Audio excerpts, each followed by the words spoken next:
नमस्कार, the eco of India news channel में आपका स्वागत है। मैं राकेश चंद्रलाल।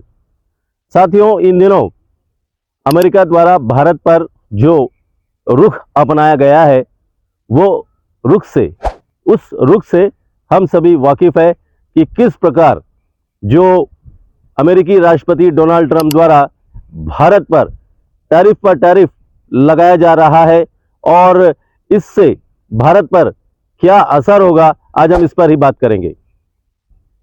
कुछ दिन पहले मिस्टर ट्रंप ने भारत पर 25% का एक टैरिफ की घोषणा की थी और एक डेडलाइन दिया था 8 अगस्त कि 8 अगस्त से इस टैरिफ को बढ़ा दिया जाएगा। उसके बाद भारत पर और दबाव डाला गया, दबाव डालते गया, लेकिन भारत इससे आगे झुका नहीं और भारत ने सीधे कह दिया कि हम अपने जो हित है, हम अपने हित की रक्षा करेंगे।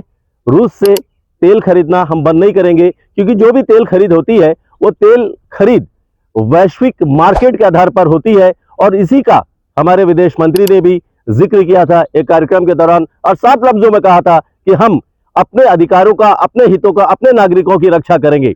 डोनाल्ड ट्रंप तो डोनाल्ड ट्रंप है, चिढ़ गया और चिढ़ने के बाद उसने ये भी कहा था कि अगर भारत बात नहीं मानेगा तो मैं और अधिक टैरिफ लगा दूंगा, और उन्होंने वही किया। 25 के बाद उन्होंने 50% टैरिफ लगा दी। आखिर ये सब टैरिफ लगाने का उद्देश्य क्या था? क्यों लगाना चाहता था भारत पर इतना टैरिफ, और एक तरफ हमारे पड़ोसी देश पर टैरिफ कम करते 19% कर दिया गया। आखिर ट्रंप चाहता क्या था? ट्रंप तो ये चाहता था, फैक्चुअल ये है कि ट्रंप ये चाहता था कि भारत कृषि क्षेत्र में उनका जो कृषि क्षेत्र का जो है भारत में मार्केट मिल जाए। उनका जो दुग्ध उत्पादन होता है, उनका जो पनीर है, उससे जो दूध से जो सामान बनते हैं, वो भारत में उसका मार्केट मिल जाए। प्रधानमंत्री कुछ दिन पहले ही, 1-2 दिन पहले ही प्रधानमंत्री ने जो है साफ लफ्जों में ये कह दिया है कि भारत अपने जो अधिकार है और अपने देश की जनता का जो अच्छा करना है वो भारत करने के लिए हमेशा रहेगा। भले ही श्री मोदी ने यह भी कहा, हमारे प्रधानमंत्री ने भी कहा कि भले ही उन्हें व्यक्तिगत तौर पर इसका नुकसान, खामियाजा उठाना पड़े, लेकिन देश हित और देश की जनता के हित सबसे आगे रहेगी। उन्होंने साफ कहा, हमारे प्रधानमंत्री ने, कि हमारे जो किसान है, हमारे जो पशुपालक है, हमारे जो मछुआरे भाई बहन है, उनके हितों की रक्षा अवश्य की जाएगी और उनके हितों पर कभी भी आंच नहीं आने दिया जाएगा। भले ही उनके ऊपर में कितना भी, मिस्टर मोदी के ऊपर में कितना भी कोई व्यक्तिगत तौर पर संकट आ जाए। श्री ट्रंप चाहते थे कि उनके वहां पर जो गाय हैं, वो गाय का जो दूध है, पनीर है, उससे जो बनता है वो भारत में उसका मार्केट मिले। वहां पर वो गायों को नॉनवेज खिलाते हैं और मोदी को चाहते हैं कि भैया आप ये जो नॉनवेज वाला जो दूध पनीर है वो भारत में बिक्री कर दो। आपको तो मालूम है कि हमारा देश कितना महान देश है। हम अपने देश में, हम अपने देवी देवताओं को कितना मानते हैं। हमारी हर पूजा में दूध का, पनीर का, सबका इस्तेमाल होता है। हम जो घी का दीपक जलाते हैं, वो हम अपने जो घर पर घी का दीपक जलाते हैं, वो घी हमारा प्योर होता है, शुद्ध होता है। गाय हमारी माता है, हम कितना सम्मान करते हैं। बचपन से ही हम पढ़ते आ रहे हैं कि गाय हमारी माता है, और अब हमारी माता पर बोलते हैं कि आप जो है नॉनवेज खिलाया वाला जो माता से, अमेरिकी माता से जो दूध और ये सब जो पनीर निकलेगा वो भारत में उसे बिक्री करे। हमारे किसान कहाँ जाएंगे? हमारे करोड़ किसान कहाँ जाएंगे? उनका मार्केट का क्या होगा? हमारे पशुपालक का क्या होगा? हमारे किसान का क्या होगा? हमारे मछुआरों का क्या होगा? क्या भारत इसके आगे झुकेगा? कतई नहीं। और ये मिस्टर मोदी ने सिद्ध कर दिया कि हम कभी झुकेंगे नहीं, क्योंकि ये अब मोदी का भारत है। आप पहलगाम में अटैक होता है, आप बोलते हैं कि मैंने मध्यस्थता करा दी। आपको तो नोबेल पुरस्कार लेने के लिए, पड़ोसी देश से शांति पुरस्कार देने के लिए, नोबेल शांति पुरस्कार के लिए आपको नामित भी कर दिया, नॉमिनेट भी कर दिया है ना। आपको नोबेल शांति पुरस्कार अवश्य मिल जाएगा भैया, ले लो। तकलीफ बहुत होती है रूस के साथ में। अभी ये दिन दूर नहीं है। अभी भारत ब्रिक्स सम्मेलन में जो हुआ था, ब्रिक्स में जो है साफ तौर पर कर दिया, उससे भी चिढ़ है कि वहां पर चीन भी है, वहां पर रशिया भी है, वहां पर ब्राजील भी है, वहां इंडिया भी है।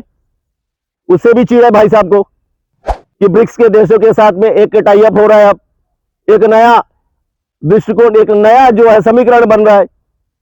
प्रधानमंत्री अभी 30 और 31 अगस्त को संघाई शिखर सम्मेलन में भाग लेने के लिए चीन जा रहे हैं, और जरूरी है कि चीन जाएंगे तो वहां के राष्ट्रपति शी जिनपिंग से भी मुलाकात करेंगे। और एक तकलीफ की बात, वह रूस भी है या चीन भी है या भारत भी है। प्रधानमंत्री उससे पहले जापान जाएंगे, जापान जाने के बाद वो चीन जाएंगे। अब देखिए कि क्या समीकरण बनता है आगे चलकर। डॉलर डॉलर खतरे में है। रशिया चाहता है, रशिया ये कर रहा है कि उसका जो अपनी जो है करेंसी है उस पर लेन देन वो करता है। चीन अपनी करेंसी पे लेन देन करता है, भारत रुपए में लेन देन करता है। और अगर ये ब्रिक्स के देश एक हो गए, और एक हो गए नहीं, एक है, और आपस में लेन देन करने लग जाएंगे, रुपया, चीन का करेंसी, रशिया करेंसी, ये सब आपस में अपने लेन देन करने लग जाएंगे, तो डॉलर का क्या होगा? बहुत सता रहा है डर मिस्टर ट्रंप को कि अब मेरा डॉलर का क्या होगा। आप डॉलर को रखिए आगे, लेकिन जो हिसाब से माना कि 62 और 65 में हमारे साथ बहुत बुरा हुआ, लेकिन राजनीति में, और जब ये जो विदेश नीति होती है ना, बहुत लोग चिल्लाते हैं कि भारत की विदेश नीति फेल हो गई। आगे देखिए फेल हुआ था कि पास होता है। अगर ये समीकरण बैठता है और जिस प्रकार से काम हो रहा है, उसमें फिर आने वाले समय में ट्रंप के लिए बहुत बड़ा खतरा साबित हो सकता है, क्योंकि उनके देश के लोग, वहां के एक्सपर्ट, वो कह रहे हैं कि भारत के साथ में आप इस तरह का रवैया, इस तरह की दुश्मनी लेने से अमेरिका ही को नुकसान होगा। वहां का शेयर मार्केट डाउन हुआ है। अगर जब से ये मिस्टर ट्रंप ने ये जो भारत पर इतना जो टैरिफ लगाने का घोषणा किया, उसके बाद में वहां का शेयर मार्केट डाउन हुआ, हमारा कुछ हुआ, वहां तो 3% से ज्यादा हो गया। आखिर चाहते क्या हो भाई साहब? भारत झुकेगा नहीं, मोदी ने साफ कह दिया है। और देश की हित की, देश की जनता का जो रक्षा करना है वो मिस्टर मोदी करेंगे। और भी बता देता हूं, ऐसा भी सुनने में आया है कि मिस्टर ट्रंप का तो यहां 3 रियल एस्टेट पर इन्वेस्ट करा हुआ है, क्रिप्टो करेंसी में वो किसी और को उलझा रहा है। वो अपना निजी हित देख रहा है, अपना जेब भरने की कोशिश कर रहा है और भारत को डरा रहा है। भारत का पहलगाम हमले के बाद में, उसके बाद में पुलवामा अटैक के बाद में बहुत तय करा कि भारत, हमने मध्यस्थता करा दी, ऐसा बहुत कुछ बोला, लेकिन भारत ने सुना नहीं। और जब भारत सुना ही नहीं तो भाई आपका फिर अब चिड़ तो आ गया ना, क्योंकि संकी है। और जब संकी इंसान होता है ना, वो इसी तरह ईगो प्रॉब्लम हो जाता है उनके अंदर। हमारे प्रधानमंत्री नरेंद्र मोदी जो है ना, वो बहुत कुछ कर रहे हैं और उन्होंने साफ कहा है कि व्यक्तिगत तौर पर तो उन्हें इस पर नुकसान उठाना पड़ सकता है, लेकिन वो जनता के जो हित है उनके हितों की रक्षा अवश्य करेंगे।